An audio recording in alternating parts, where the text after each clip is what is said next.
What's up, guys? I'm Daemonxel, back with another Glyph guide video. This time, Gondor. That's right, those Stuart defenders on the border of Mordor. We're going to talk about what sets work best with them, what stats you need. So, let's dive in and talk about it.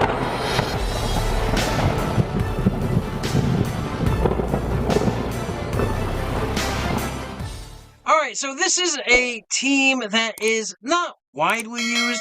They do perform pretty good in the raids. I mean, nothing crazy, but they do supply at least 2.75 million across the 4 chapters. They do lack a lot of sustain to move on, but that's why we have Denethor too, to give them what little sustain they do have. But they have a very huge defense. But yeah, let's dig right into what sets and stats, and let's start off with the leader of the group, Denethor II. Now, I don't personally use this team, as you can see. I just basically brought Aura up to 25 just to slap the set on her. Same thing with Herondel and the Faramir, Denethor II, and Boromir. They are basically just at those levels because that's why I needed them for the marquees. Now, obviously, I do have a 5th star on Boromir and Faramir. I'm actually kind of farming on and off Faramir and Boromir only because I think down the road they will be a key unlock for a Shadow Legendary, possibly.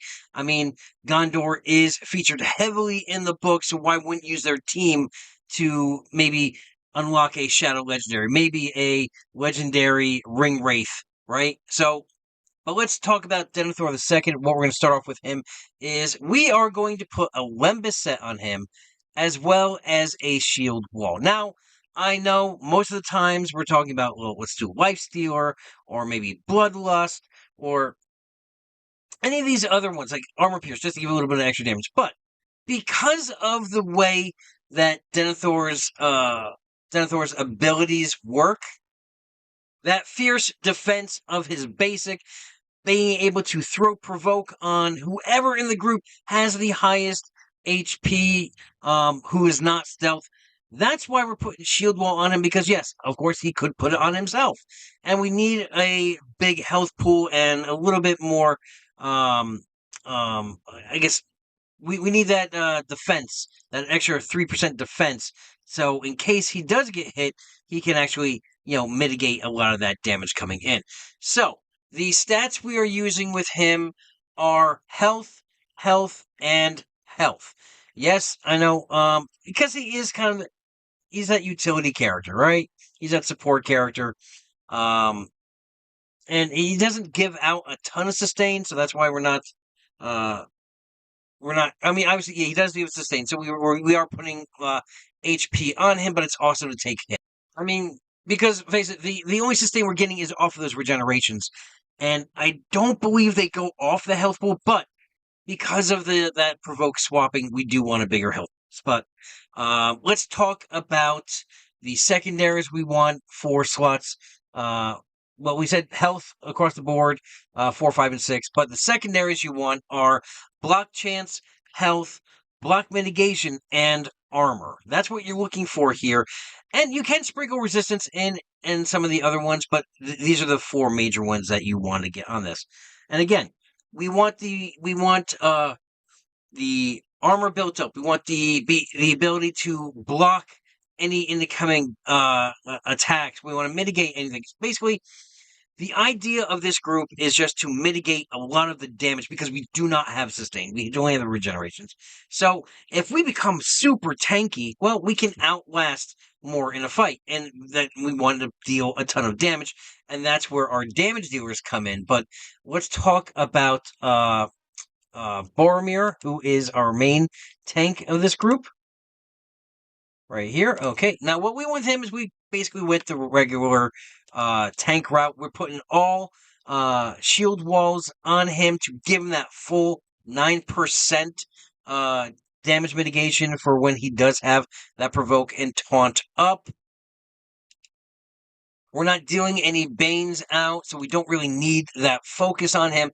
So the primaries we're looking for, let me get back here. The primaries we are looking for is 2 health and an armor on his relic here. And the secondaries you want for Boromir is block chance, health, damage, and block mitigation. Now, like I said in all the other videos, obviously, if you can get all 4 on a glyph, that's fantastic. You know, especially if they roll above that 50% percentile, go ahead and level that up. But if you get 3 of the 4, that's just as good. Go with those.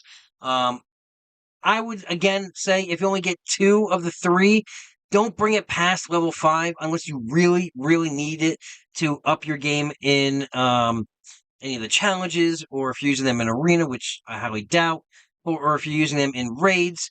If you need that extra oomph, yeah, then go ahead and you can bring it up to 7, because we are getting a bunch of that with the raid rewards through the personal track as well as the chest. But yeah, I would usually stick to level 5 if I don't have 3 of the 4 that I'm looking for. So let's move over to Faramir, our main damage dealer of the group. And with Faramir, we are going full armor piercer with him, because the more damage we can dish out, the better we are. Now, we want to whittle down our enemies with more and more damage. So, Henrijo and Faramir are our main damage dealers, so we want to stack as much damage as possible here. And for that instance, we are going full damage in slots 4, 5, and 6.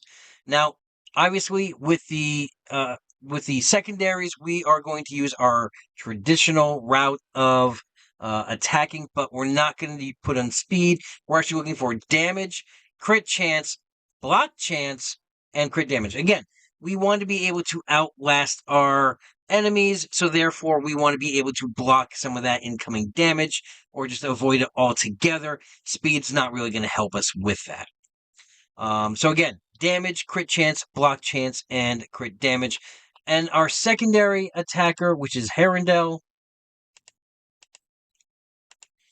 we're going to go 2 different routes, because he does do Banes with his kit.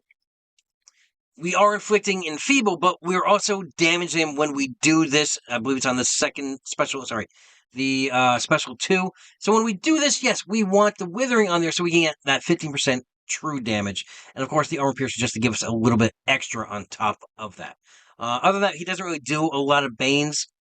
And on his primaries in slots 4, 5, and 6, what we are looking for is, again, straight damage across the board, and basically the same in Faramir as far as secondaries go. Damage, crit chance, crit damage, block chance. That's what we're looking for on these 3. And we go to our off-tank, which is Sergeant Era. Now with Sergeant Era, we are using a Limbus set as well as Shield Wall. We want in primaries 4, 5, and 6, health, health, health. Again, once we get that provoke thrown on top of us, we want to be able to sustain a lot of that damage coming in. Mitigate a lot of that damage. And that's why our secondaries are going to be health, block chance, armor, and block mitigation coming in. Again, the limit set is there so that we can use our moves more quickly. And it allows her abilities to come off of cooldown a lot quicker. So, in final regards to this team, and again, I don't run this team, so if you guys run this team, go ahead, sound off in the comments how you feel about this team, how you think they're doing well. But the only sustain that we got coming in mostly is from Denethor. I mean, obviously we get some from Boromir, but that's only once you drop below 50%. But our main sustain is coming from Denethor II. But having the Limbus on him to regenerate stamina on commanding presence will also keep your team topped off with those regenerations. That's going to be the sustain that I was talking about. And theoretically, it is possible to attain 100% block chance with the Gondor, making them, hugely resilient and immune to Banes because of this. Because if you can't hit them, you can't land a Bane, right?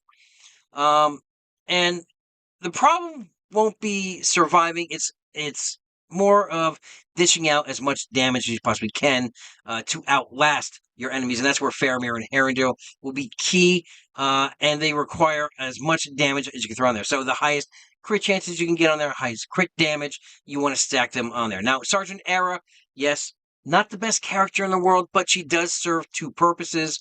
One is applying 3 stacks on that chapter 1 with direct the assault on that bomber. That's going to put 3 stacks right on there. And also giving out defensives to the team with tip of the spear.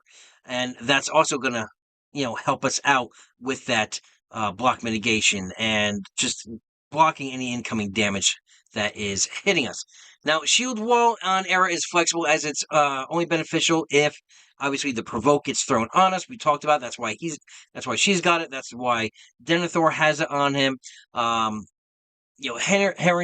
not so much because he might be he's going to have the nimbles on, and Faramir will be stealthing, so it's not really going to apply to him either.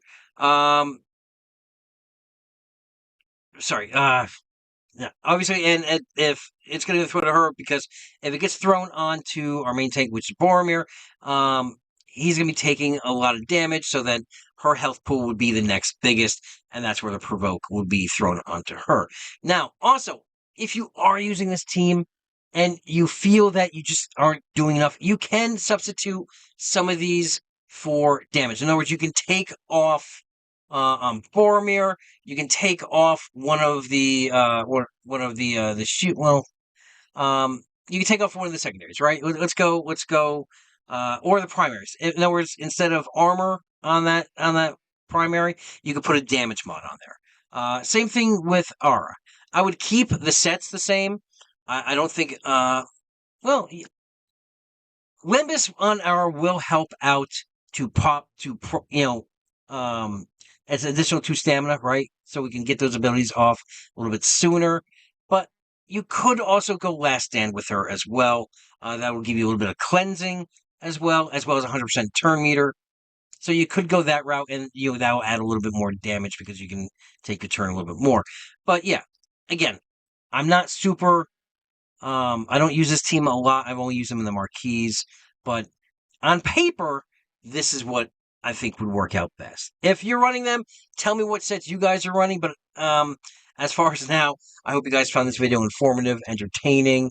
We're running out of teams. We need to get more teams in here so I can put out more guides. But yeah, I hope you guys find this entertaining, enjoyable. I said that again. And yeah, if I don't talk to you any sooner, have a great week. Have a great weekend. Adventure safe. Happy holidays. And good luck to you and your fellowship.